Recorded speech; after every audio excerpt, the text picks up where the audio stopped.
আয়াত ৫৬ ومن يتول الله ورسوله والذين آمنوا فإن حزب الله هم الغالبون অনুবাদ আর যে আল্লাহ তার রাসূল ও মুমিনগণকে বন্ধুরূপে গ্রহণ করে তবে নিশ্চয়ই আল্লাহ দলই বিজয়ী তাফসির ১ নং ফুটনোটের বিবরণ আয়াতে বলা হয়েছে যারা কোরআনের নির্দেশ পালন করে বিজাতির সাথে গভীর বন্ধুত্ব করা থেকে বিরত থাকে এবং শুধু আল্লাহ ও তার রাসূল ও মুমিনগণকে বন্ধুরূপে গ্রহণ করে তারা হবে বিজয়ী ও বিশ্বজয়ী বলা হয়েছে যেসব মুসলিম আল্লাহ তাআলার নির্দেশ পালন করে তারা আল্লাহর দল এরপর সুসংবাদ দেয়া হয়েছে যে পরিণামে আল্লাহর দলই সবার ওপর জয়ী হবে পরবর্তী ঘটনাবলী থেকে সবাই প্রত্যক্ষ করে নিয়েছে যে সাহাবিয়ে কেরাম সবার ওপর জয়ী হয়েছেন এটি মূলত আল্লাহর পক্ষ থেকে এক বড় সুসংবাদ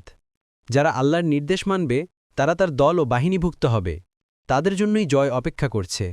যদিও মাঝে মাঝে তাদের উপর কোনো বিপদ আসে